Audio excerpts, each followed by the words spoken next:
ये प्लेट है,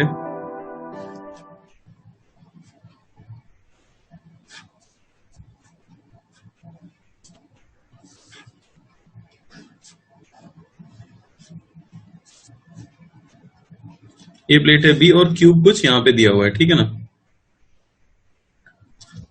अब ऐसा हम देख सकते हैं, सबसे पहले तो इसके ऑपोजिट वाला डायग्राम में बना लेता हूं, ठीक है। ऑपोजिट प्लेट पे कैसा कैपेसिटर को सेपरेट करेंगे हम, ठीक है ना।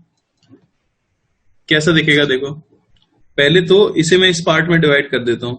ये क्यूब वाला जो रीजन है सामने वाली प्लेट में इस तरह से सेपरेट हो गया। इस रीजन में तो क्यूब आ रहा है, ठीक है ना, ये हमें दिख रहा है। उसके अलावा ये मैं देख सकता हूं कि नीचे वाला जो रीजन होगा क्यूब के नीचे जो है, उसे तो हम एक कैपेसिटर में बना ही सकते हैं, ठीक है ना। यानी सबसे पहले जो हम ब्रेक करेंगे इसे इस तरह से कर सकते हैं, ए पॉइंट यही रहेगा। ये नीचे जो प्लेट है ये वाली कुछ इस तरह से, जहां पे डायरेक्ट्रिक नहीं है, वो और उसके सामने वाली प्लेट मिलके एक कैपेसिटर बना सकते हैं, ठीक है ना। ये जहां ये लेंथ तो ए ही है और ये लेंथ कितनी हो गई है, a/2। तो एक तो मैंने ये नीचे वाले पोर्शन को ब्रेक कर दिया है। अब बचा है ऊपर वाला पोर्शन। ऊपर वाले पोर्शन में आपको किस तरह से ब्रेक करना होगा ये देखो। तो ऊपर वाले पोर्शन के लिए कुछ रीजन में तो वैक्यूम है।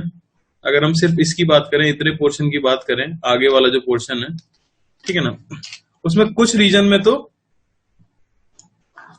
वैक्यूम है और कुछ रीजन में क्या है, डाइलेक्ट्रिक है। तो आपको आगे वाले पोर्शन को भी इस तरह से ब्रेक करना पड़ेगा। ये एक प्लेट का कैपेसिटर हो गया, ये वैक्यूम तक के लिए हो गया, ठीक है ना। और उसी से फिर कनेक्टेड हम क्या बना देंगे, डाइलेक्ट्रिक वाला, कुछ इस तरह का। ये पूरी तरह से भरा हुआ है किससे, डाइलेक्ट्रिक से। समझ आ रहा है, ये सिर्फ आगे वाला पोर्शन है। अब जितना पोर्शन आगे है उतना ही पोर्शन a/2 वाला पीछे भी बच रहा है, ये वाला रीजन। तो ये इसके इस वाले रीजन के साथ मिलके एक डाइलेक्ट्रिक बना रहा होगा, पीछे वाला रीजन। तो वो इसके साथ किस में आ जाएगा, पैरेलल में आ जाएगा। यानी उसे भी मैं इस तरह से ड्रॉ कर सकता हूं, ये एक प्लेट और उसके सामने एक और प्लेट। ये पूरा वैक्यूम वाला है, समझ आ रहा है। तो इस तरह से मैंने ब्रेक किया है। तो इफेक्टिवली नीचे एक पूरा बड़ा सा कैपेसिटर आ गया है, जो नीचे जितनी भी जगह खाली थी, जिसमें एक साइड तो क्या हो गई है, ए, और एक साइड क्या हो गई है, a/2। जबकि ऊपर वाले को जब हमने ब्रेक किया है तो ये क्यूब वाला ब्रेक हुआ है, तो ये भी a/2 है, ये भी a/2 है, ठीक है ना। और ऐसे ही पीछे वाले के लिए भी a/2 और a/2। बस इनके बीच का सेपरेशन क्या हो जाएगा, क्योंकि टोटल सेपरेशन क्या दिया हुआ था, d दिया हुआ है, तो ये सेपरेशन क्या हो जाएगा, क्योंकि यहाँ पे क्यूब आ रहा है a/2 साइड का, तो ये आ जाएगा d - a/2, ठीक है ना। ये जो गैप है हमें मिल जाएगा d - a/2। तो मैं अगर रीड्रॉ करूं तो कुछ ऐसा दिखेगा, ये ए बी यहाँ पे है, एक कैपेसिटर तो यहाँ पे आ जाएगा जो नीचे वाला है, ठीक है ना। उसके बाद सीरीज में ऊपर एक वैक्यूम वाला, एक डाइलेक्ट्रिक वाला, और उसके साथ पैरेलल में एक और वैक्यूम वाला, ठीक है। तो सबसे नीचे वाले पोर्शन में जो ये वाला है, इसका कैपेसिटेंस अगर हम लिखेंगे C1, तो वो हमें कितना मिल जाएगा, वो मिल जाएगा ε0। एरिया ऑफ प्लेट हो जाएगा a × a/2, bye separation between plates क्या है, d। ये तो हो गया C1। फिर इस वाले का अगर मैं सिर्फ लिख रहा हूं, आगे वाला जो बचा हुआ है, ठीक है ना, वैक्यूम वाला, तो इसका हमें मिल जाएगा C2, जो कि क्या हो जाएगा, ε0 a/2 × a/2, क्योंकि हम क्यूब वाले की बात कर रहे हैं, जहां पे क्यूब था, तो ये वैक्यूम वाला जो रीजन है उसकी बात की जा रही है। ε0 a/, अब सेपरेशन कितना हो जाएगा इनके बीच का, वो है d - a/2, क्योंकि क्यूब की साइड कितनी है, a/2। समझ आ रहा ना, ये लेंथ कितनी है, a/2, टोटल लेंथ कितनी थी, d, ये कितनी बची, d - a/2। इसका लिख देते हैं C3, ये हो जाएगा k times ε0 a/2 × a/2 bye इनके बीच का सेपरेशन, जो कि कितना है, a/2, क्योंकि ये तो क्यूब से भरा हुआ है, ठीक है ना। और फाइनली जो सबसे पीछे वाला है C4, उसे हम लिख सकते हैं, वो कितना आ जाएगा, पीछे से आप देख सकते हो, ε0, एरिया तो वही रहने वाला है, a/2 × a/2, पर सेपरेशन बीच का कितना आ जाएगा, पूरा d। तो इस तरह से 4 कैपेसिटर्स में से ब्रेक किया जाएगा। इक्विवेलेंट आप देख ही सकते हो, C इक्विवेलेंट क्या आ जाएगा, पैरेलल वालों को डायरेक्टली ऐड कर दो, यानी C4 + C1 + अब C2 और C3 जो है सीरीज में, तो इनका इक्विवेलेंट हो जाएगा C2 C3 bye C2 plus C3। ठीक है, अगर कोई कर पाया तो बहुत अच्छी बात है। थोड़ा सा विजुअलाइज करना है, 3D का क्वेश्चन है। आपको जो डाइलेक्ट्रिक वाला क्यूब है उसे तो एक पूरा फुल फिल्ड कैपेसिटर बनानी है, फिर साइड में जो डिस्टेंस बची हुई थी उससे भी एक वैक्यूम वाला कैपेसिटर बनाना था। उसके बाद जो पीछे वाला पोर्शन है उसका एक कैपेसिटर बना दिया, और नीचे वाला जो पोर्शन है उसका एक कैपेसिटर बना दिया। समझ आया? ठीक है ना? तो ऐसे क्वेश्चन चांसेस एडवांस में ही होते हैं आने के। ठीक, नीट वगैरह के लिए जरूरी नहीं है, इतना टफ कभी नहीं आएगा।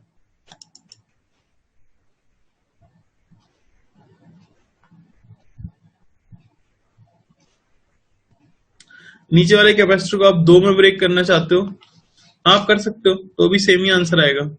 नीचे वाले कैपेसिटर को अगर d/2 में ब्रेक कर दिया होगा तो सेम ही आ जाएगा वो। ठीक है ना?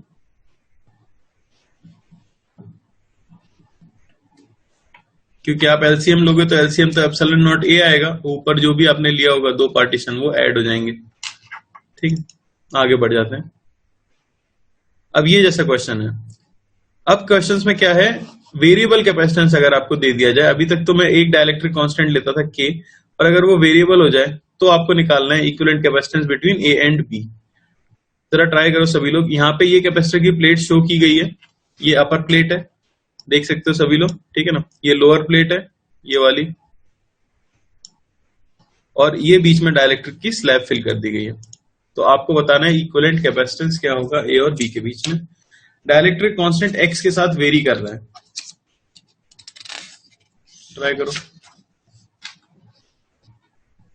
जब भी कोई चीज वेरी करती है तो हम उसे कांस्टेंट करने की कोशिश करते हैं, तो आपको एलिमेंट चूज करना होगा पहले।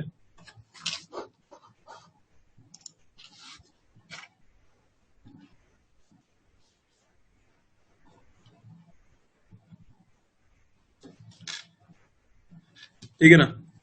ऐसा है बेसिकली, ये इस तरह से प्लेट्स दी हुई है, ये बी, ये ए, और यहां पे हमारी स्लैब है, इसके लिए के बराबर दिया गया है के नॉट एक्स। प्लेट के डायमेंशंस ए इंटू बी दिए गए हैं, B into the plane of paper है, और ये जो लेंथ है ये ए है। बताओ क्या आएगा? डाइलेक्ट्रिक कांस्टेंट एक्स के साथ बदल रहा है, और एक्स कौन सा वाला है? ये है एक्स। जैसे जैसे आप राइट में चलते हो डाइलेक्ट्रिक कांस्टेंट चेंज हो रहा है। अगर पूरा के होता तो आप सिंपली लिख देते के into epsilon naught A into D by D. ठीक है ना? लेकिन यहाँ पे के खुद ही फंक्शन है किसका? एक्स का। तो किसी एक एक्स पे जाके डीएक्स थिकनेस का आपको एक एलिमेंट चूज करना होगा। कैसे? मैं मानूंगा कि मैं यहां से मान लो एक्स दूरी पे आगे जाता हूं, और ये डीएक्स थिकनेस का एक स्ट्रिप कंसिडर कर लेते हैं। ठीक है ना?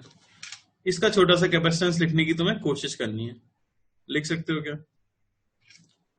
देखो छोटा सा कैपेसिटेंस क्या आएगा, वो आएगा epsilon not into area of plate चाहिए अब आपको।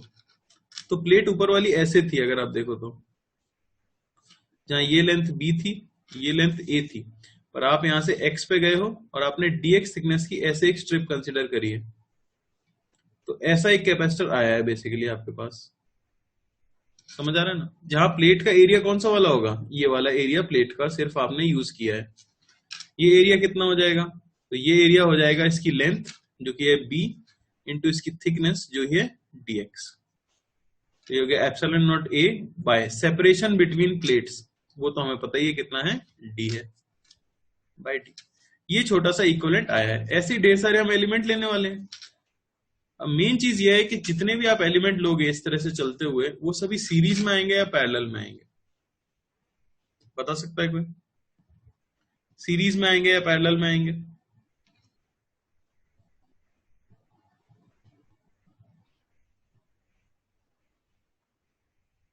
तो आप देख सकते हो कि सभी किस में आने वाले हैं? पैरेलल में आने वाले हैं। ये छोटा सा कैपेसिटर है, इसका एक प्लेट ए है, दूसरा प्लेट बी है। आप जो दूसरा लोगे वो कुछ यहां पे लोगे पास में,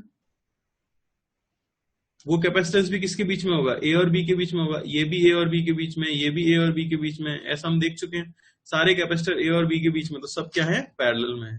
यानी कि सी इक्विवेलेंट को क्या लिखा जा सकता है, इंटीग्रेशन ऑफ डीसी, यानी integration of epsilon naught B into DX. यहाँ पे हमें के से भी मल्टीप्लाई करना पड़ेगा, यहाँ पे जो डाइलेक्ट्रिक कांस्टेंट होगा के यहाँ पे लिख दो, के की वैल्यू पुट कर देंगे जो कि है K naught into X by D. यहां से epsilon naught B K naught बाहर आ गया, इंटीग्रेशन बचा एक्स डीएक्स। क्या इंटीग्रेट कर दोगे आप, एक्स की वैल्यू कहां से कहां चेंज करेगी, एक्स बराबर 0 यहां पे लिया है अगर हमने, दिया हुआ है क्वेश्चन में, तो ये दूरी कितनी है, ए है, तो एक्स बराबर 0 से लेके ए तक। सॉल्व करने से मिल जाएगा हमें epsilon naught B K naught by D into A square by 2। ये आ गया equivalent capacitance between A and B. तो मेन चीज थी छोटा सा एलिमेंट का कैपेसिटेंस लिखना, और फिर ये समझना कि ये कॉम्बिनेशन पैरेलल में, और फिर उसका इक्विवेलेंट कैलकुलेट कर लेना। कोई समस्या किसी को, आ गया है काफी लोगों का।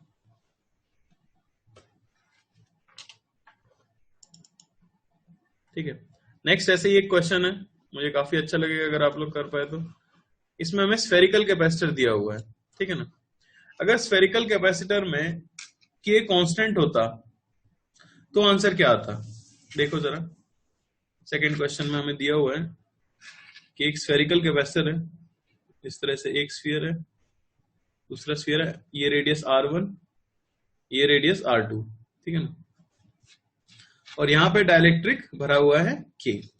तो अगर के कांस्टेंट होता तो आपको पता है कि कैपेसिटेंस क्या हो जाता, सिर्फ के टाइम्स हो जाता, के इंटू सी नॉट। तो के इंटू सी नॉट हमें पता है कितना होता है, 4 pi epsilon naught R1 R2 by R2 minus R1। ये आंसर आ जाता इफ के इज कांस्टेंट।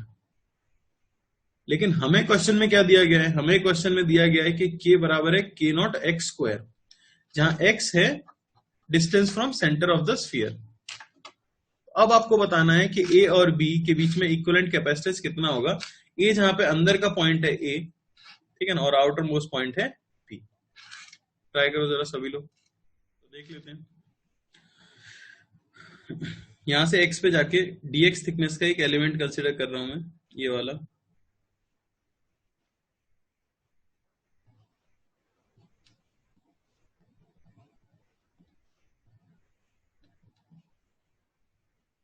ठीक है ना, ये छोटा सा एलिमेंट हो गया हमारा।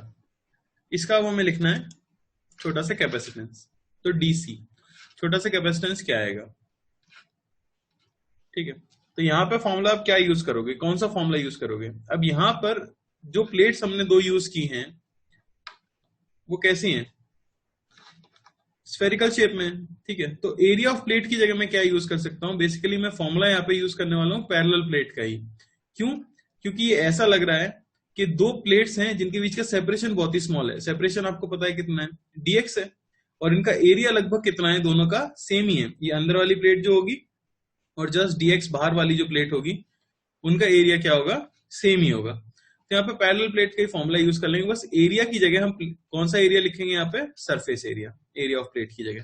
तो वो हमें मिलेगा एप्सिलॉन नॉट, एरिया क्या हो जाएगा, तो सरफेस एरिया स्फीयर का जो आएगा वो क्या आ जाएगा, 4 पाई एक्स स्क्वायर। समझ आ रहा है, तो ये हो गया epsilon naught A bye separation between plates कितना है, डीएक्स।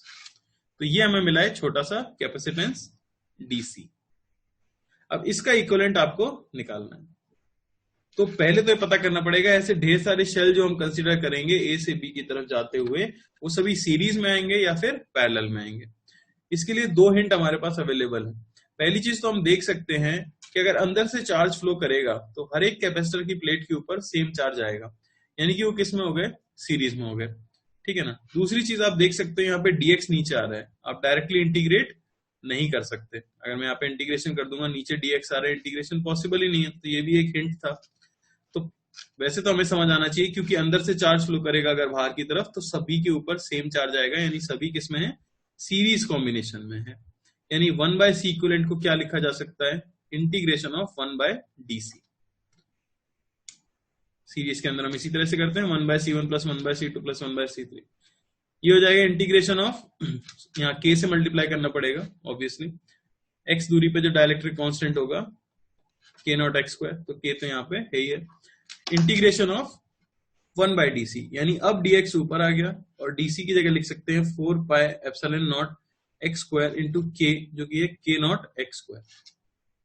समझ आ रहा है? बस कॉन्स्टेंट्स को बाहर निकाल लो, लिमिट लगानी है। इंटीग्रेशन कहां से कहां तक होगा? R1 से लेके R2 तक। तो ये R1 से लेके R2 तक इंटीग्रेशन किया जाएगा। dx अंदर है, बाहर कांस्टेंट आ जाएगा 1 by 4 pi epsilon not k naught, इंटीग्रेशन बचेगा 1 बाय x की पावर 4 इंटू dx, R1 से लेके R2 तक। x की पावर 4 का जो इंटीग्रेशन आ जाएगा 1 बाय x की पावर 4 का, क्या आ जाएगा वो? -4 बाय एक्स क्यूब। ठीक है, तो यहाँ पे लिमिट पुट कर देते हैं, ये हमें मिल जाएगा -1 by pi epsilon not k not x cube आ जाएगा यहाँ पे। तो यहाँ 1 bye R2 cube -1 bye R1 cube, तो कुछ ऐसा आंसर हमें मिल जाएगा। ठीक है ना, समझ आया? या डाउट है तो मैं फिर से बताऊं, बोलो।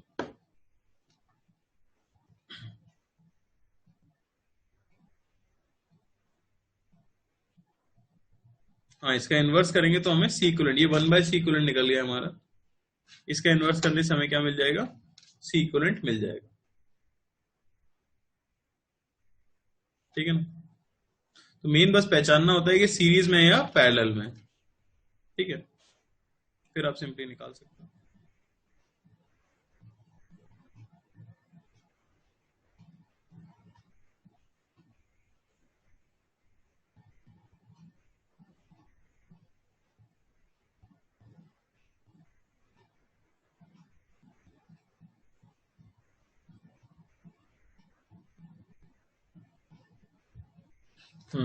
तो देखो मैं कर देता हूं।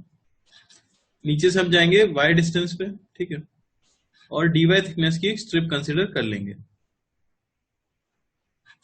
अब इसका छोटा सा कैपेसिटेंस हमें लिखना है। ठीक है, dc वैल्यू क्या होगी? तो हो जाएगी epsilon not into area of plates. तो इसके लिए जो प्लेट्स है वो ये वाली है, इनका जो एरिया होगा वो इसका एरिया होगा।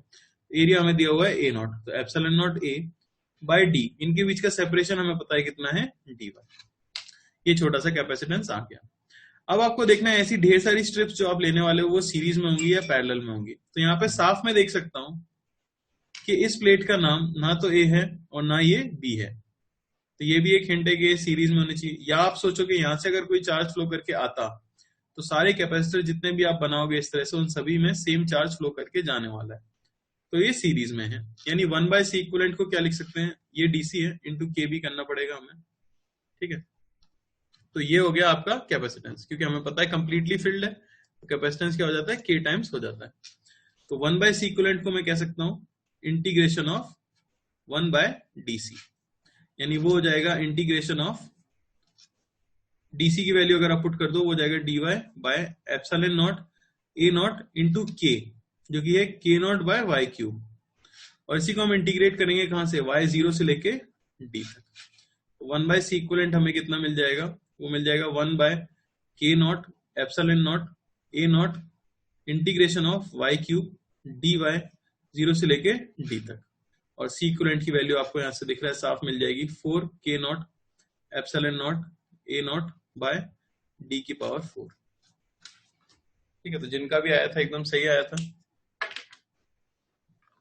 तो करना क्या होता है, जो भी आपको वेरिएबल दिख रहा है बस उसको कांस्टेंट करने के लिए अगर फंक्शन x में है तो x पे जाके dx का एलिमेंट ले लो, y में है तो y पे जाके dy का एलिमेंट ले लो, फिर सीरीज पैरेलल पहचान के और फॉर्मूला लगा दो। ठीक है, काफी लोगों का आ गया। ठीक है ना,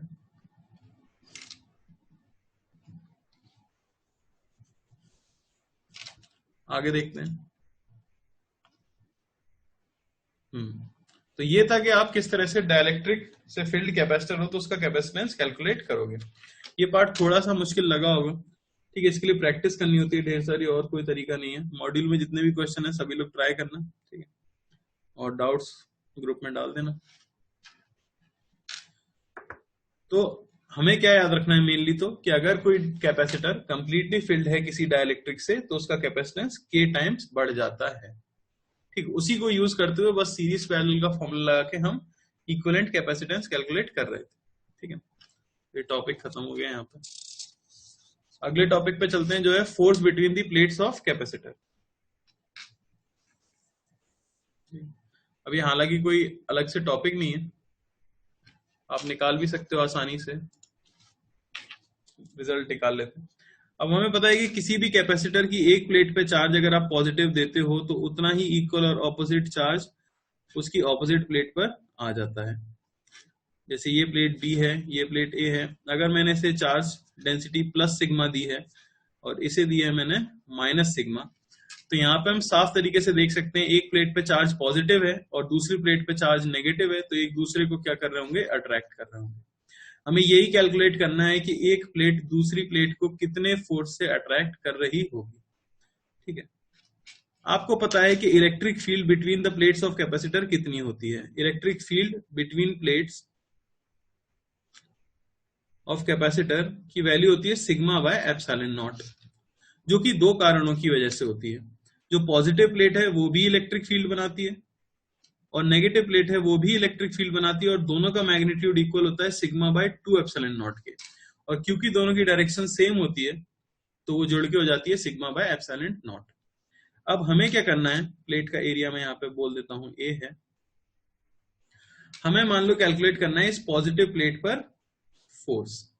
ठीक है ना, तो आप जानते हो इसकी चार्ज डेंसिटी सिग्मा है और इसका एरिया जो है वो ए है। अच्छा, इलेक्ट्रिक फील्ड जो है, अब देखो पॉजिटिव प्लेट के ऊपर जो फोर्स लगेगा वो क्यों लगेगा, इलेक्ट्रिक फील्ड की वजह से लगेगा। इलेक्ट्रिक फील्ड की वजह से फोर्स जो है उसका फॉर्मूला हमें पता है, फोर्स हो जाता है चार्ज इनटू इलेक्ट्रिक फील्ड। अगर कोई चार्ज पार्टिकल किसी इलेक्ट्रिक फील्ड में रखा हो तो उसके ऊपर लगने वाला फोर्स क्या हो जाता है, Q इंटू ई। अब पॉजिटिव प्लेट के ऊपर जो फोर्स लग रहा है वो इलेक्ट्रिक फील्ड की वजह से लगेगा। वो इलेक्ट्रिक फील्ड कौन जनरेट करेगा, नेगेटिव वाली प्लेट। ऑब्वियसली पॉजिटिव वाली प्लेट जो इलेक्ट्रिक फील्ड जनरेट करेगी उसकी वजह से खुद के ऊपर तो फोर्स लग नहीं सकता, क्योंकि चार्ज पार्टिकल खुद की फील्ड की वजह से खुद के ऊपर फोर्स तो लगाता नहीं है। यानी कि इस प्लेट के ऊपर जो फोर्स लग रहा है वो किसकी फील्ड की वजह से वो लग रहा है, नेगेटिव प्लेट की फील्ड की वजह से लग रहा है। अब नेगेटिव प्लेट की फील्ड किस डायरेक्शन में होगी, तो हम जानते हैं वो उसकी खुद की तरफ होगी, उसकी वैल्यू होगी सिग्मा बाय 2 एप्सिलॉन नॉट। इस फॉर्मूले में पुट कर देते हैं, फोर्स का मैग्नीट्यूड सिर्फ मैं निकाल लेता हूं, तो फोर्स का मैग्नीट्यूड हो जाएगा चार्ज, पूरी प्लेट पे जो चार्ज होगा वो हो जाएगा सिग्मा इंटू एरिया और इंटू यहाँ पे इलेक्ट्रिक फील्ड जो कि है सिग्मा बाय 2 एप्सिलॉन नॉट। यानी जो फोर्स बिटवीन द प्लेट्स का फॉर्मूला आता है वो आता है sigma square A by 2 epsilon naught. Result है, याद रखना होता है। किसी को कोई डाउट?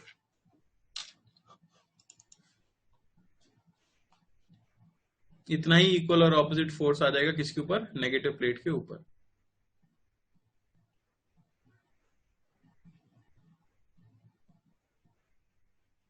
ठीक है ना। तो ये तो हो गया नॉर्मल कंडीशन में। अब क्या मुझे कोई बता सकता है कि क्या होगा अगर आप कैपेसिटर की प्लेट्स के बीच में एक डाइलेक्ट्रिक स्लैब को इंसर्ट कर दो, तो यही सेम कैपेसिटर हो और हम क्या करें, एक डाइलेक्ट्रिक स्लैब को इंट्रोड्यूस कर दें प्लेट्स के बीच में, फोर्स पे क्या फर्क पड़ेगा। If a slab of dielectric constant K is introduced, क्या फर्क पड़ेगा। ठीक है, आइसोलेटेड प्लेट्स थी, हमने पहले से ही चार्ज दे दिया था इनको, तो ये इस तरह से रखी हुई है, इनके ऊपर चार्ज आ चुका है। एक प्लेट पे है प्लस सिग्मा, एक प्लेट पे है माइनस सिग्मा, और अब आपने क्या किया, एक डाइलेक्ट्रिक स्लैब बीच में रख दिया। क्या फर्क पड़ेगा फोर्स के ऊपर।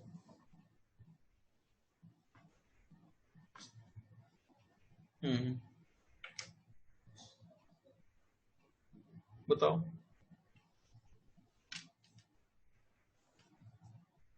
बैटरी नहीं है,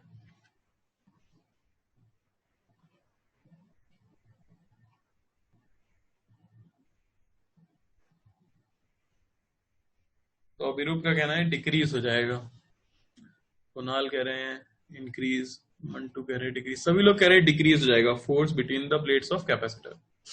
तो देख लेते हैं होगा क्या। हमें ये पता है कि अगर आप इस तरह से एक डाइलेक्ट्रिक स्लैब को इंट्रोड्यूस कर दोगे, ठीक है ना, इसके ऊपर हमें पता है प्लस सिग्मा है, इसके ऊपर माइनस सिग्मा है, ठीक है, और आपने क्या किया है, एक डाइलेक्ट्रिक स्लैब को बीच में रख दिया है, ठीक है। तो अब क्या फर्क पड़ रहा है फोर्स के ऊपर, वो हमें कैलकुलेट करना था। यहाँ पे हम देख सकते हैं अगर यहाँ पे प्लस सिग्मा आया है तो यहाँ पे एक माइनस सिग्मा इंड्यूस हो जाएगा, इसकी वैल्यू हम निकाल चुके हैं। यहाँ माइनस सिग्मा है तो यहाँ पे एक प्लस सिग्मा इंड्यूस हो जाता है on the sides of dielectric, ठीक है ना। अब हमें पॉजिटिव प्लेट पे फोर्स निकालना था, तो ये हो गई आपकी पॉजिटिव प्लेट, ठीक है। यहाँ पे इलेक्ट्रिक फील्ड कौन कौन बना रहा होगा ऐसा सोचो, ये नेगेटिव वाली प्लेट यहाँ पे इलेक्ट्रिक फील्ड बनाएगी इस डायरेक्शन में, और E माइनस की जो वैल्यू होगी वो होगी सिग्मा बाय 2 एप्सिलॉन नॉट, ठीक है। अब ये जो नेगेटिव वाली प्लेट है ये भी तो एक प्लेट जैसे ही काम करेगी, जो डाइलेक्ट्रिक की साइड है वो खुद भी एक प्लेट जैसा काम कर रही है, इनफाइनाइट प्लेट जैसा, तो उस पे चार्ज डेंसिटी है माइनस सिग्मा ई, तो वो भी खुद की तरफ एक इलेक्ट्रिक फील्ड बनेगी E sigma I by 2 epsilon naught, जो भी उसकी इंड्यूस डेंसिटी होगी उसके हिसाब से। सिमिलरली यहाँ जो पॉजिटिव वाली प्लेट बन रही है ये भी इनफाइनाइट प्लेट जैसा बिहेव करेगी, तो वो भी यहाँ पर इलेक्ट्रिक फील्ड बनाएगी पर खुद से दूर, और वो कितनी बनेगी, E sigma I by 2 epsilon naught. तो देखो डाइलेक्ट्रिक स्लैब डालने से हुआ क्या था, डाइलेक्ट्रिक स्लैब इंट्रोड्यूस करने से इसकी फील्ड पे तो कोई फर्क नहीं पड़ा था क्योंकि इस पे चार्ज फिक्स है, लेकिन दो नई प्लेट क्या आ गई थी, मीडियम में आ गई थी। तो एक प्लेट के सरफेस ने तो इस तरफ फील्ड बना दी थी sigma I by 2 epsilon naught, जिसकी वजह से फोर्स चेंज हो जाना चाहिए था, लेकिन क्योंकि यहाँ पे जो प्लस सिग्मा आई इंड्यूस हुआ है उसने उतनी ही फील्ड बना दी थी ऑपोजिट डायरेक्शन में, तो जो इंड्यूस चार्जेस डाइलेक्ट्रिक स्लैब के साइड्स पे आए हैं उनकी फील्ड क्या हो जाती है, कैंसल आउट हो जाती है। तो इफेक्टिवली फोर्स लगाने के लिए कौन सी फील्ड बची, सिर्फ नेगेटिव प्लेट वाली चार्ज की फील्ड बची। तो फाइनली भी फोर्स आपको क्या मिला, sigma by 2 epsilon naught into charge on positive plate जो कि होगा सिग्मा इंटू ए, और वो आया sigma square A by 2 epsilon naught, यानी कि रिमेन्स सेम। तो अगर आपसे कोई बोले कि हमारे पास आइसोलेटेड प्लेट्स हैं और हमने उनके अंदर एक डाइलेक्ट्रिक स्लैब को इंट्रोड्यूस कर दिया है, तो बताओ फोर्स बिटवीन दी प्लेट्स पे क्या फर्क पड़ा होगा, तो आप कहोगे फोर्स बिटवीन दी प्लेट्स क्या रहता है, अनचेंज रहता है। क्यों, क्योंकि जो डाइलेक्ट्रिक स्लैब की साइड्स पर चार्ज इंड्यूस हुआ है, जिसने इलेक्ट्रिक फील्ड बनाई है, वो एक दूसरे को कैंसिल आउट कर देते हैं और फोर्स लगाने के लिए उनकी फील्ड का कोई यूज ही नहीं होता। तो इफेक्टिवली फोर्स के लिए सिर्फ वही फील्ड बचती है जो कि बिना डाइलेक्ट्रिक के बच रही थी, ठीक है ना। तो फोर्स बिटवीन प्लेट्स भी क्या रहता है, सेम रहता है, ये याद रखना है आपको, ठीक है। कुछ लोगों ने बता दिया था सेम।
ठीक है, तो अब यही देखना है हमें कि अलग अलग पैरामीटर्स पे क्या फर्क पड़ता होगा अगर आप एक डाइलेक्ट्रिक स्लैब को इंट्रोड्यूस कर देते हो कैपेसिटर के अंदर, ठीक है। तो दो केसेस इसमें हमें पढ़ने हैं। सबसे पहला केस हो जाता है कीपिंग द चार्ज कांस्टेंट।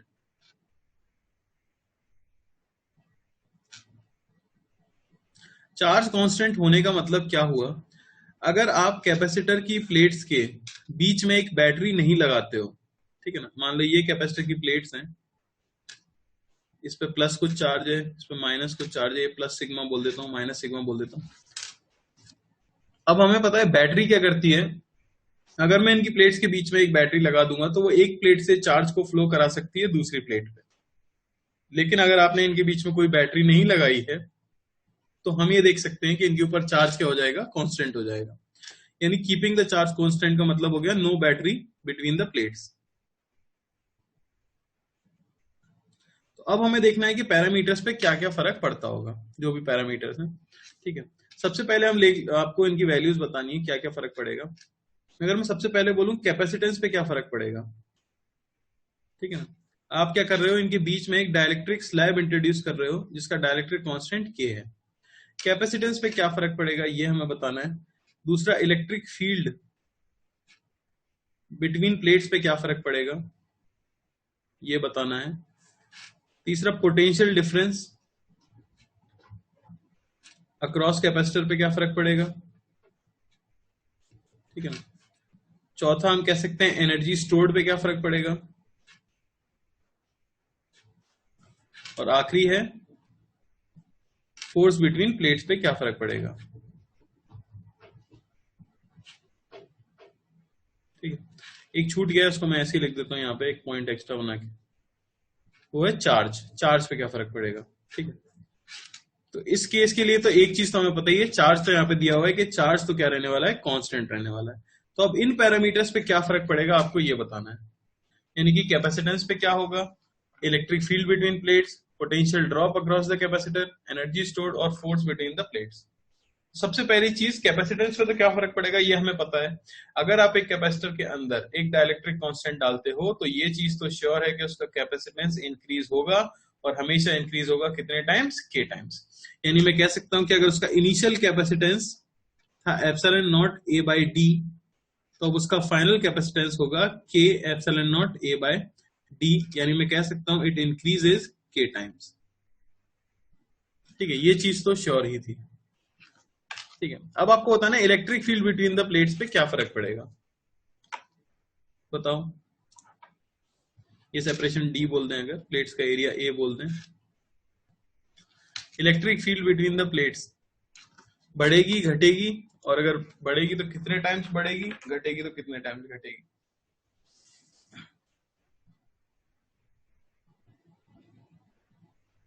बताओ।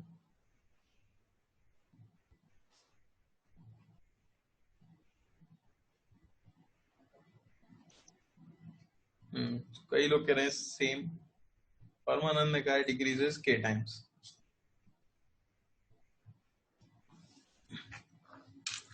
तो अब ऐसा सोच के देखो, उसके लिए मैं ये पहले निकाल लेता हूं पोटेंशियल ड्रॉप, या आप इलेक्ट्रिक फील्ड भी डायरेक्टली निकाल सकते हो, ठीक है ना। ये तो हमें पता ही था, between the plates electric field पूछी गई है, सेम तो आपको कहना ही नहीं चाहिए था। क्यों नहीं कहना चाहिए आपको सेम, क्योंकि एक्सटर्नल इलेक्ट्रिक फील्ड है सिग्मा बाय एप्सिलॉन नॉट, तो किसी भी मीडियम में जाने पर वो के टाइम्स डिक्रीज होनी चाहिए। तो डायरेक्टली आंसर क्या आ जाता है उसका, सिग्मा बाय के एप्सिलॉन नॉट, यानी कि डिक्रीज इज के टाइम्स। ये तो हमें डायरेक्टली दिख रहा है, इलेक्ट्रिक फील्ड का formula sigma by epsilon not था, पर किसी मीडियम में अगर चली गई तो एप्सिलॉन नॉट की जगह आप क्या यूज करोगे, के एप्सिलॉन नॉट यूज करोगे। तो नीचे के आ गया तो क्या हो जाएगी, डिक्रीज हो जाएगी। पोटेंशियल ड्रॉप पे क्या फर्क पड़ेगा बताओ। हाँ, तो यहीं से दूसरा लॉजिक भी लग सकता था, अगर आप फॉर्मूला यूज करते Q बराबर CV, तो Q तो कांस्टेंट है, कैपेसिटेंस बढ़ गया है के टाइम्स, Q को कांस्टेंट रखने के लिए वोल्टेज को घटना पड़ेगा के टाइम्स, ठीक है। तो यहां से डिक्रीजेस के टाइम्स बोल सकते हैं, या आप कह सकते हो पोटेंशियल डिफरेंस होता है electric field into distance. Electric field के टाइम्स घट गई है तो इसे भी घट जाना पड़ेगा, यानी वो हो जाएगा सिग्मा बाय के एप्सिलॉन नॉट इनटू डी, यानी कि ये भी डिक्रीजेस के टाइम्स। तो अगर आप कांस्टेंट चार्ज पर एक डाइलेक्ट्रिक स्लैब को इंट्रोड्यूस करते हो तो कैपेसिटेंस के टाइम्स बढ़ता है, चार्ज कांस्टेंट रहता है, इलेक्ट्रिक फील्ड घट जाती है के टाइम्स, जिसकी वजह से पोटेंशियल ड्रॉप भी घट जाता है के times. Energy stored in the capacitor, क्या आएगा भाई? Energy stored in the capacitor.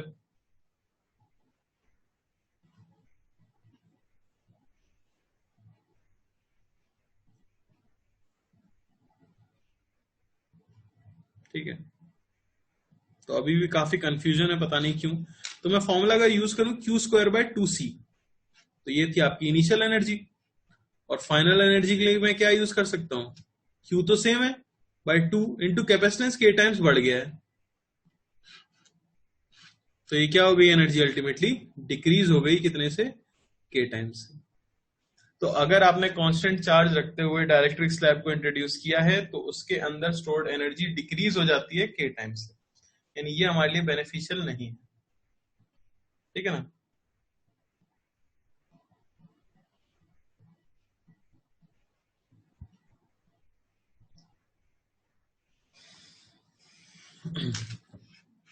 Finally आपको बताना है force between the plates of capacitor. ये तो सभी का आ जाएगा क्योंकि ये तो जस्ट हमने अभी डिराइव किया था। क्या रहता है? वो सेम रहता है, रिमेन्स सेम। और क्यों? क्योंकि induced charge field is cancelled out. ठीक है ना? क्योंकि जो इंड्यूस्ड चार्ज था उसकी फील्ड क्या होती है? कैंसिल आउट हो जाती है। समझ आ रहा है? तो इस तरह से हम देखते हैं, जो भी पैरामीटर आपको फिक्स दिया गया है उसके रिस्पेक्ट में आप बाकी पैरामीटर्स को देख लेते हैं। अच्छे से मैंने यहाँ पे लिख दिया है। ठीक है, एनर्जी स्टोर्ड और force between the plates of capacitor. ठीक है, अब इसी में दूसरा केस आ जाता है जिसमें कि आप डायरेक्ट्रिक स्लैब को इंट्रोड्यूस तो करते हो, लेकिन क्या सेम रखते हुए? इस बार पोटेंशियल ड्रॉप सेम रखते हुए। इस बार मैं उम्मीद कर रहा हूं सबका सही आंसर आना चाहिए, इसलिए आराम से टाइम लेके बताना। इस बार हम क्या कर रहे हैं? Keeping potential drop constant. दो प्लेट्स के बीच में पोटेंशियल ड्रॉप कांस्टेंट कैसे रह सकता है? तो तब रह सकता है अगर आप उनके बीच में बैटरी लगा दो, यानी बैटरी बिटवीन प्लेट्स।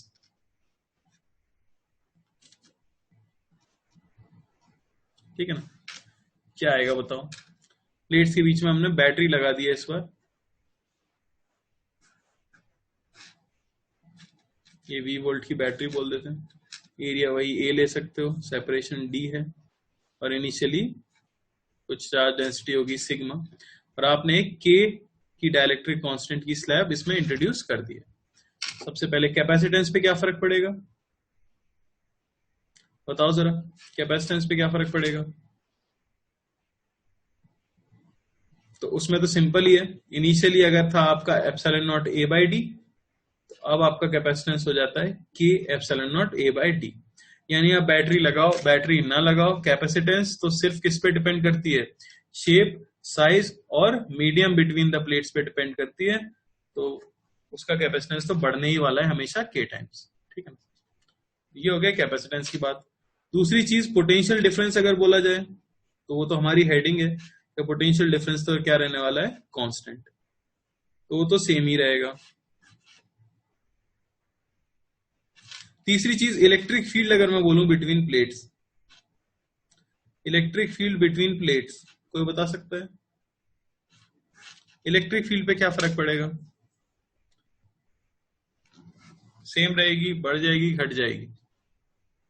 तो बिल्कुल सही लॉजिक है। क्या रहने वाली है? सेम रहने वाली है। क्यों रहेगी सेम? सेम इसलिए रहेगी क्यों? क्योंकि इलेक्ट्रिक फील्ड इनटू डिस्टेंस, ये होता है आपका potential difference. Potential difference same है, डिस्टेंस सेम है, तो इलेक्ट्रिक फील्ड को भी क्या रहना पड़ेगा? सेम रहना पड़ेगा। तो इसकी हेल्प से हम चौथा पार्ट बता सकते हैं, चार्ज। चार्ज ऑन कैपेसिटर पे क्या फर्क पड़ेगा? चार्ज बताओ।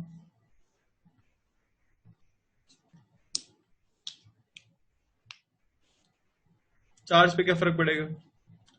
हाँ, तो आपको पता है इलेक्ट्रिक फील्ड क्या होती थी? Sigma by epsilon not. और नई इलेक्ट्रिक फील्ड क्या होनी चाहिए थी? नया सिग्मा बाय एप्सिलॉन नॉट की जगह तो क्या यूज किया होता हमने? के एप्सिलॉन नॉट। और पिछले केस से हमें पता लग गया कि इलेक्ट्रिक फील्ड सेम रहने वाली है, यानी नीचे अगर के की टर्म बढ़ी थी तो ऊपर भी के की टर्म बढ़ी होगी। यानी आप कह सकते हो सिग्मा डैश होगा के इंटू सिग्मा, यानी चार्ज डेंसिटी पिछली चार्ज डेंसिटी से बढ़ गई है के टाइम्स। समझ आ रहा है? और आखिरी वही force between the plates of capacitor. Force between the plates of capacitor क्या आएगा बताओ? फोर्स का क्या होगा? बढ़ेगा, घटेगा या सेम रहेगा? तो बैटरी लगाने पे तो चार्ज बढ़ गया है के टाइम्स, कैपेसिटेंस बढ़ा है के टाइम्स, बाकी इलेक्ट्रिक फील्ड और पोटेंशियल ड्रॉप सेम है। फोर्स बिटवीन द प्लेट्स पे क्या फर्क पड़ेगा?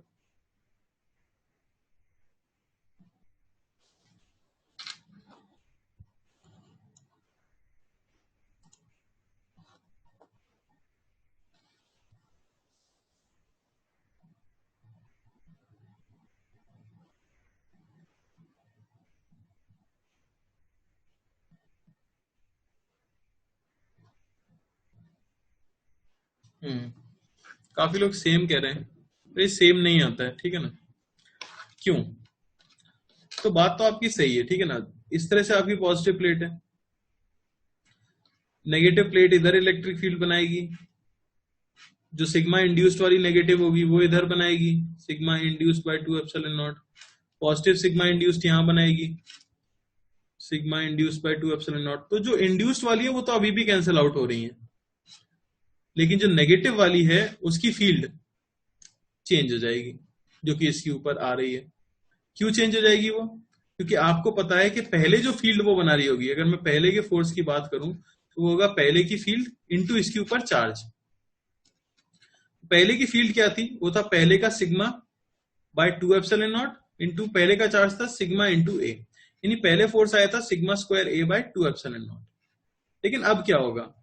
अब आप कह सकते हो फोर्स होगा नई इलेक्ट्रिक फील्ड जो उसकी होगी इंटू नया चार्ज। अब कोई बोल सकता है इलेक्ट्रिक फील्ड तो चेंज हुई ही नहीं, पर इलेक्ट्रिक फील्ड चेंज नहीं हुई है बिटवीन द प्लेट्स, यानी इस रीजन में इलेक्ट्रिक फील्ड क्या है, चेंज नहीं हुई है। लेकिन जब इस प्लेट पे इलेक्ट्रिक फील्ड पहुंचेगी इसकी वाली, तो फिर तो वो चेंज हो चुकी होगी। समझ आ रहा ना? ये नेगेटिव वाली की फील्ड जब इस पॉजिटिव वाले पे पहुंचेगी तब तो वो फील्ड बदल गई होगी। बीच में फील्ड क्या रहती है? सेम रहती है। क्यों बदल गई होगी? क्योंकि चार्ज बदल गया, वो तो हमने देखा ही है। तो फोर्स हो जाएगा, इस नेगेटिव प्लेट की फील्ड होगी, चार्ज के टाइम्स हो गया तो sigma by 2 epsilon naught into charge on positive plate, वो भी क्या हो जाएगा? के सिग्मा इंटू ए। यहां से फोर्स की वैल्यू क्या मिलेगी? वो मिलेगी K square sigma square A by 2 epsilon naught. यानी कि force between the plates of capacitor increase हो जाता है, और कितने से? के स्क्वायर टाइम्स। तो ये आपको याद रखना है। समझ आया? किसी को कोई डाउट? हमने बस क्या किया, फॉर्मूला लगाया है। प्लेट के ऊपर जो फोर्स होता है वो क्या हो जाता है? Electric field into charge. पहले की इलेक्ट्रिक फील्ड इंटू पहले का चार्ज, ये मिला था आपको फोर्स। पर अब electric field between the plates तो क्या हो जाती है? सेम रहती है। लेकिन जब वो फील्ड पॉजिटिव प्लेट के ऊपर पहुंचेगी तो वो क्या होगी? जो जनरेट की है नेगेटिव प्लेट ने, क्योंकि ये तो मीडियम के बाहर रखी हुई ना प्लेट्स, तो ये प्लेट्स मीडियम के बाहर है, तो यहाँ तो फील्ड जो पहुंचेगी जो जनरेट की गई है, जनरेट क्या की होगी? क्योंकि चार्ज के टाइम्स बढ़ गया है तो के sigma by 2 epsilon naught into charge on positive plate के सिग्मा इंटू ए, यानी कि इंक्रीज हो जाता है कितना? के स्क्वायर टाइम्स। कोई डाउट किसी को? एक इंपॉर्टेंट पॉइंट है, याद रखना है कि अगर आपने बैटरी नहीं लगाई है और डाइलेक्ट्रिक स्लैब को इंट्रोड्यूस किया है तो force between the plate same रहता है। पर अगर आपने बैटरी लगा दी है और एक डाइलेक्ट्रिक स्लैब को इंट्रोड्यूस किया है तो फिर फोर्स इंक्रीज हो जाता है के स्क्वायर। बोला क्या जा रहा है कि एक कैपेसिटर है आपके पास जिसमें बैटरी कनेक्टेड नहीं है, यानी कि चार्ज उसका क्या हो गया? कांस्टेंट हो गया, ठीक है ना? बीच की सेपरेशन थी मान लो डी, अब आपने सेपरेशन को इंक्रीज कर दिया है, इंक्रीज करके 2D कर दिया है, तो कैपेसिटेंस बढ़ेगा या घटेगा? ठीक है ना? पोटेंशियल ड्रॉप बढ़ेगा या घटेगा? Electric field between the plates क्या होगा? और आखिरी एनर्जी स्टोर्ड पे क्या फर्क पड़ेगा? और एक पार्ट मैंने यहां लिखा नहीं है पर हम निकाल सकते हैं, फोर्स बिटवीन द प्लेट्स, इस पे क्या फर्क पड़ेगा? बताओ। इस बार कोई डाइलेक्ट्रिक स्लैब को इंट्रोड्यूस नहीं किया जा रहा है, सिर्फ हम क्या कर रहे हैं? बीच की दूरी को बढ़ा दे रहे हैं। तो बताओ कैपेसिटेंस पे क्या फर्क पड़ेगा? सबसे पहली चीज,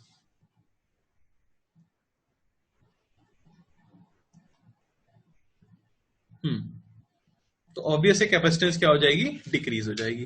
पहले की कैपेसिटेंस थी अगर epsilon naught A by D, तो अब कैपेसिटेंस होगी epsilon naught A bye 2d, तो ये तो डिक्रीज होगी। पोटेंशियल डिफरेंस, पोटेंशियल डिफरेंस आप बता सकते हो?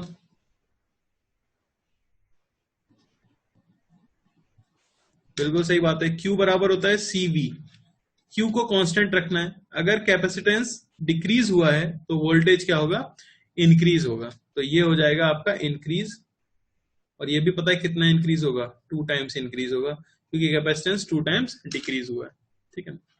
इलेक्ट्रिक फील्ड, तो ऑब्वियस सी बात है पोटेंशियल ड्रॉप क्योंकि इंक्रीज हो गया है 2 टाइम्स, तो इलेक्ट्रिक फील्ड भी क्या हो जाएगी, इंक्रीज हो जाएगी 2 टाइम्स। एनर्जी स्टोर्ड पे क्या फर्क पड़ेगा, तो दो फॉर्मूले होते हैं, हाफ CV स्क्वायर और Q स्क्वायर बाय 2C।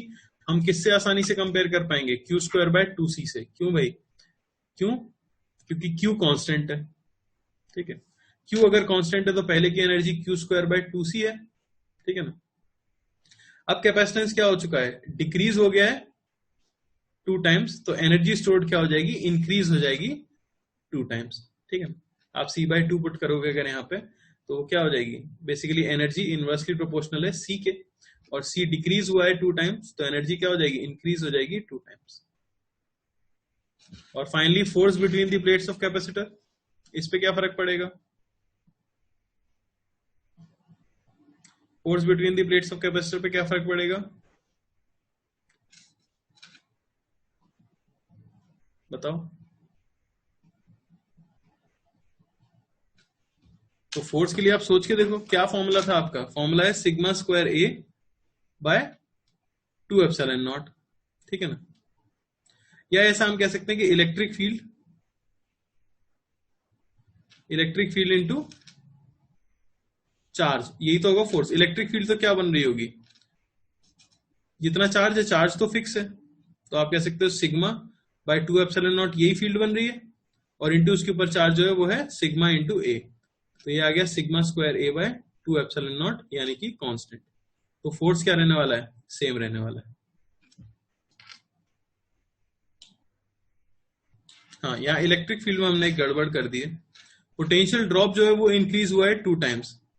ठीक है ना, पर इलेक्ट्रिक फील्ड का क्या फर्क पड़ेगा, तो पहले की आप देखो पोटेंशियल डिफरेंस जो था डेल्टा वी, वो था पहले की इलेक्ट्रिक फील्ड इंटू पहले का डिस्टेंस डी।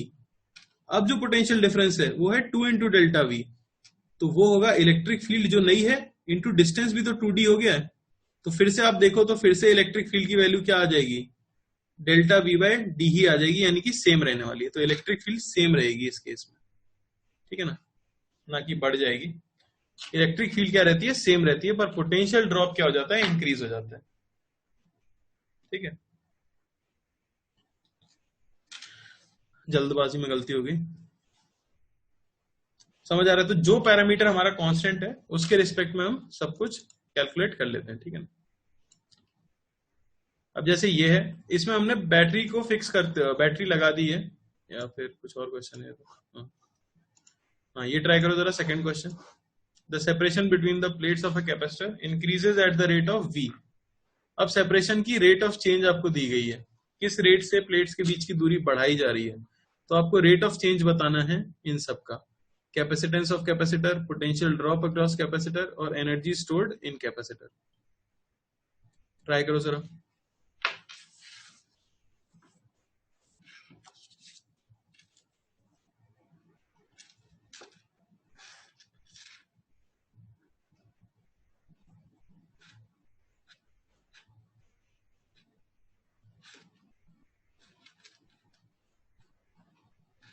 ठीक है, तो इनिशियली सेपरेशन डी दी गई है, और rate of change of separation हमें दिया गया है v,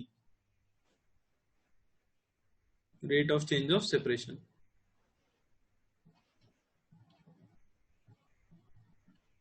ठीक है, तो आपको बताना है rate of change of capacitance,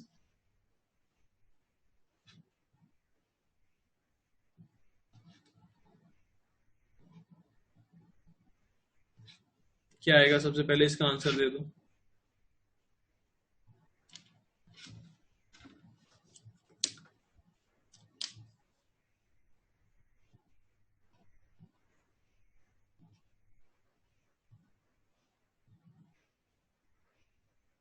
ठीक है। तो यहाँ पे हमें दिया गया है कि V क्या है, V है basically rate of change of separation, यानी d by D T of separation between the plates, ये हमें दिया गया है।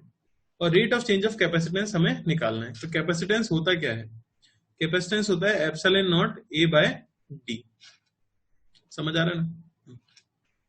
तो आप निकाल सकते हो dc बाय dt, ये आपको कैलकुलेट करना है। डिफरेंशिएट करोगे क्या मिल जाएगा, ये मिल जाएगा epsilon naught A by D square into D by D T of D, समझ आ रहा ना। पुट कर देते हैं वैल्यू, यहां से dc बाई dt हमें क्या मिलेगा, मिल जाएगा minus epsilon naught A by D square into V. ठीक है, ये क्या बता रहा है आपको, माइनस साइन ये बता रहा है कि कैपेसिटेंस क्या हो रहा है, डिक्रीज हो रहा है कंटिन्यूअसली। और इस समय जब इनके बीच की सेपरेशन d बची है, ठीक है ना, उस समय ये होगा रेट ऑफ चेंज। ठीक है,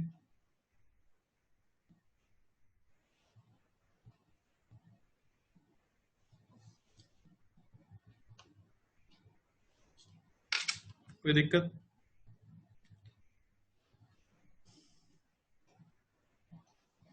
तो यहाँ पे क्या यूज कर सकते हैं, Q बराबर CV आप यूज कर सकते हो।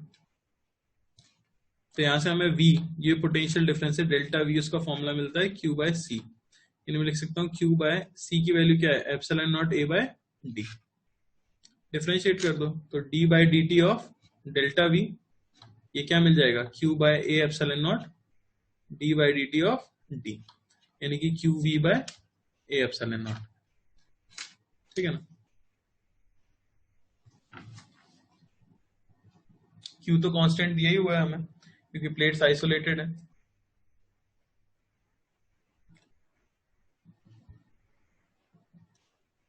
यूज कर लो ये वाला formula, Q square bye 2C, बताओ क्या आएगा। ये आपकी एनर्जी स्टोर्ड है, वैल्यू पुट कर देते हैं अगर, तो Q square by 2 into C को क्या लिख सकते हैं, epsilon naught A by D. फिर से डिफरेंशिएट करोगे क्या मिल जाएगा, du बाय dt, ये हो जाएगा Q square by 2 epsilon naught A into V। ठीक है ना, प्रोपोर्शनलिटी अगर पूछी गई होती तो डायरेक्टली बता सकते थे कि rate of change of energy stored proportional है V के, और rate of change of potential difference inversely proportional है V के। ठीक है ना, सिंपल क्वेश्चन है ये सब। डाइलेक्ट्रिक स्लैब, अब इसका मीनिंग क्या है देखो, इस पे भी क्वेश्चंस आ सकते हैं, फोर्स बैलेंसिंग के ऊपर क्वेश्चन आते हैं मेनली। मान लो ये कैपेसिटर की प्लेट है और ये उसकी बॉटम प्लेट है, ठीक है ना, और इन प्लेट्स के बीच में पोटेंशियल डिफरेंस कुछ मेंटेन किया गया है V वोल्ट का। ठीक है, क्या किया गया कि V वोल्ट का आपने पोटेंशियल डिफरेंस लगा दिया, ये पॉजिटिव प्लेट है तो यहाँ पे ऑब्वियसली पॉजिटिव चार्ज होगा, यहाँ नेगेटिव चार्ज होगा। डायमेंशन कुछ मान लेते हैं, इसको मैं मान लेता हूं A और इसको मैं मान लेता हूं B, ये भी ऑब्वियसली A है पूरा। देखा ये गया कि अगर आप एक डाइलेक्ट्रिक को इस तरह से कैपेसिटर के माउथ पर रख देते हो तो रिलीज करने पर कैपेसिटर अपने रिलीज करने पर डाइलेक्ट्रिक अपने आप कैपेसिटर के अंदर स्लाइड करके चला जाता है। ठीक है ना, यानी कि अगर हमारे पास एक कैपेसिटर है जिसके अक्रॉस हमने एक बैटरी कनेक्ट कर दी है, तो ये देखा गया कि अगर हम एक डाइलेक्ट्रिक स्लैब को उसके माउथ पर रख देंगे तो वो कैपेसिटर के अंदर अपने आप स्लाइड करके चला जाता है और एक मोशन करने लग जाता है, उतना ही दूसरी साइड से बाहर आएगा, फिर अंदर जाएगा, फिर इस तरफ बाहर आएगा, फिर अंदर जाएगा, फिर इस तरफ बाहर आएगा। तो इसका रीजन क्या होगा ये हमें पता करना था। तो बोला गया क्योंकि यहाँ पे पोटेंशियल डिफरेंस है तो ऑब्वियसली कैपेसिटर की प्लेट्स के बीच में कुछ इलेक्ट्रिक फील्ड तो होगी, जो कि हमें पता भी है कितनी होती है, सिग्मा बाय एप्सिलॉन नॉट होती है। ठीक है ना, ये फील्ड हम इस तरह से दिखाते हैं पॉजिटिव से नेगेटिव की तरफ, लेकिन बोला गया कि हर जगह पे ऐसी नहीं होती है। जो कैपेसिटर का एंड होता है, यानी जहां पर प्लेट्स एंड हो रही होती हैं, वहां पर फील्ड स्ट्रेट लाइन ना होके हल्की सी कैसी होती है, कर्व्ड होती है एट द एंड्स, इस तरह से कुछ। ऐसा करने की वजह से इस डाइलेक्ट्रिक स्लैब के ऊपर जो डायपोल्स हैं, अब उनके ऊपर नेट फोर्स जो पहले ऊपर और नीचे लगा करता था, अब वो ऊपर और नीचे ना लग के कुछ इस तरह से लगता है, इस तरफ, और इधर कुछ नेट फोर्स इस तरफ, जिसकी वजह से एक नेट फोर्स क्रिएट होता है किधर, अंदर की तरफ। और इस फोर्स की वजह से स्लैब कहां चली जाती है, अंदर की तरफ चली जाती है। तो हमें तो क्या फिनोमेना याद रखना है कि अगर बैटरी कनेक्टेड है, आपके पास ये कैपेसिटर की प्लेट्स हैं, आपने अगर इसके माउथ पर जहां से एंट्री पॉइंट है एक स्लैब को रखा है, ठीक है ना, मान लेते हैं स्लैब एक्स अंदर थी तब आपने रिलीज किया है, तो ये स्लैब इसके अंदर ऑसिलेटरी मोशन परफॉर्म करने लग जाएगी, ठीक है ना, कुछ इस तरह से। और जब वो एकदम बाहर निकलेगी तब ये सिचुएशन होगी कि वो इस तरफ से एक्स अंदर रहे और इस तरह से वो क्या करती रहेगी, ऑसिलेट करती रहेगी। हमें उस फोर्स की कैलकुलेशन करनी थी, समझ आ रहा है।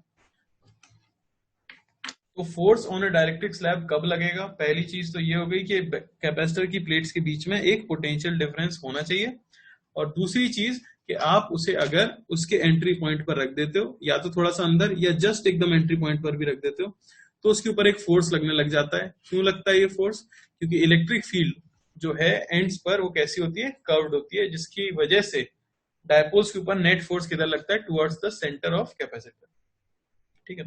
इसी फोर्स की हमें कैलकुलेशन करनी है, ठीक है। दूसरे पेज पे कर देते हैं। तो मान लो कि हमने कैपेसिटर के अंदर x डिस्टेंस तक डाइलेक्ट्रिक को फिल कर दिया है और तब हम इसे रिलीज कर रहे हैं, ठीक है ना, कुछ इस तरह से, ठीक है। तो ये x दूरी तक तो डाइलेक्ट्रिक आ चुका है और इस समय आपने क्या किया है, इसे रिलीज किया है। ये V वोल्ट की बैटरी है, ठीक है। तो डाइलेक्ट्रिक कांस्टेंट K मान लेता हूं। इस समय अगर मैं इसका इक्विवेलेंट कैपेसिटेंस कैलकुलेट करूं A और B पॉइंट के बीच में, तो आप देख सकते हो अगर आप इसे रीड्रॉ करते हैं, ये पूरी डिस्टेंस A दी गई है, ठीक है ना, ये डिस्टेंस क्या दी गई है, B दी गई है,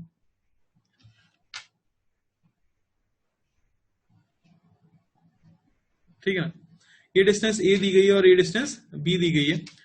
इस समय अगर हम देखें, अगर आप इस कैपेसिटर को ब्रेक करते तो किस तरह से ब्रेक करते हैं, देख सकते हैं जितने रीजन में कैपेसिटर के अंदर डाइलेक्ट्रिक आ चुका है उसे एक कैपेसिटर बनाया जा सकता है, यानी कि ये वाला, ठीक है ना, और जितने रीजन के अंदर कैपेसिटर नहीं है उसे एक कैपेसिटर में ब्रेक किया जा सकता है। देखो कुछ इस तरह से आप इसे ब्रेक कर सकते हो, ये वाला रीजन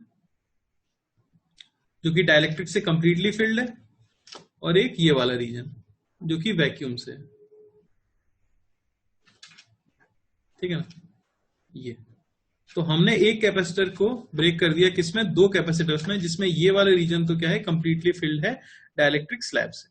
ये डिस्टेंस हमने मानी है x, ये हमें पता है b है, तो ये बचेगा कितना, a माइनस एक्स, और ये हमें पता है कितना है, b है। तो इसका कैपेसिटेंस अगर आप लिखोगे C1 तो वो तो हो जाएगा k epsilon not area of plate जो कि होगा xb bye separation between the plates, जो कि हमें पता है क्या दिया गया है, d। इसका कैपेसिटेंस अगर लिखा जाएगा तो वो हो जाएगा C2, इसमें कोई डाइलेक्ट्रिक कांस्टेंट है नहीं तो वो हो जाएगा simply epsilon not area of plate a minus x into b bye separation between the plates d। अब ये कॉम्बिनेशन आपको दिख रहा है कि साफ कैसा कॉम्बिनेशन है, पैरेलल कॉम्बिनेशन है। तो अगर इक्विवेलेंट कैपेसिटेंस निकाला जाए a और b के बीच में तो वो आपको मिल जाएगा C1 प्लस C2। अगर सिंपली इसे ऐड करें हम तो यहां पे मिलेगा k epsilon naught X B by D plus epsilon naught a minus X B by D, ठीक है ना। निकाल लो यहां से, C इक्विवेलेंट की वैल्यू क्या मिल जाएगी, वो मिल जाएगी d एप्सिलॉन नॉट b, ठीक है ना, इंटू यहां पे क्या बचेगा, एप्सिलॉन नॉट b हमने कॉमन ले लिया, d कॉमन ले लिया, अंदर बचेगा यहाँ पे kx plus a minus x, ठीक है ना। यानी कि आपको इक्विवेलेंट कैपेसिटेंस a और b के बीच में मिल गया epsilon naught b by D into a plus k minus 1 into x. अब इससे हुआ क्या, इससे हुआ ये कि आप यहां पे इसकी एनर्जी लिख सकते हो, एनर्जी स्टोर्ड इन कैपेसिटर। अगर एनर्जी स्टोर्ड इन कैपेसिटर लिखा जाए तो उसे मैं लिख सकता हूं half C equivalent into potential difference जो इनके अक्रॉस है वो है v स्क्वायर, यानी एनर्जी स्टोर्ड मिल गई half epsilon naught b by D a plus k minus 1 into X into V square. Energy लिखने से हुआ क्या, एनर्जी लिखने से ये फायदा हुआ कि जिस रेट से एनर्जी चेंज हो रही होगी वही तो बेसिकली क्या होगा, वर्क डन होगा। समझ आ रहा है ना? यानी कि हम क्या लिख सकते हैं कि फोर्स ये इक्वल क्या होगा, minus D by D X. अगर मैं इसे डिफरेंशिएट कर दूं इस फंक्शन को तो हमें मिल जाएगा कि कितना फोर्स लग रहा होगा कैपेसिटर के ऊपर। समझ आई बात? डिफरेंशिएट कर देते हैं, रिजल्ट मिल जाएगा।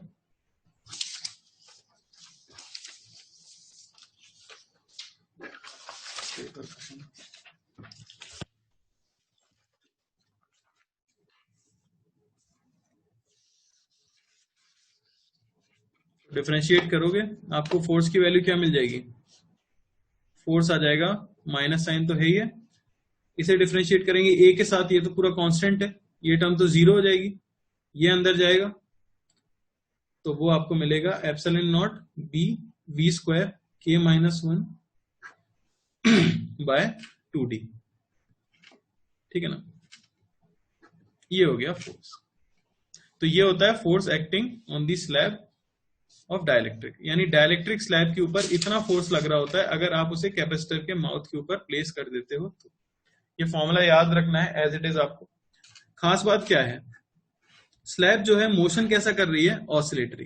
क्यों कर रही है? क्योंकि यहाँ पे एक माइनस साइन ये शो कर रहा है कि अगर आपका डिस्प्लेसमेंट सेंटर से राइट की तरफ है तो फोर्स लेफ्ट की तरफ लगेगा, अगर डिस्प्लेसमेंट सेंटर से लेफ्ट की तरफ है तो फोर्स राइट की तरफ लगेगा।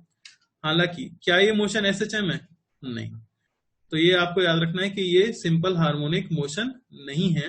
क्यों? क्योंकि यहाँ पे एक्स की कोई टर्म नहीं है। ये फोर्स कैसा है, कांस्टेंट फोर्स है। तो क्या समझ आया कि अगर आप कैपेसिटर के माउथ पर एक डाइलेक्ट्रिक स्लैब को प्लेस कर देते हो जिसका डाइलेक्ट्रिक कांस्टेंट के है, तो उसके ऊपर इतना कांस्टेंट फोर्स एक्ट करने लग जाता है जिसकी वजह से वो डाइलेक्ट्रिक स्लैब उस कैपेसिटर में ऑसिलेटरी मोशन करने लगता है। पॉइंट्स क्या क्या है? एक तो ये फोर्स कैसा है, कांस्टेंट है। दूसरी चीज, स्लैब का एसएचएम नहीं होता है।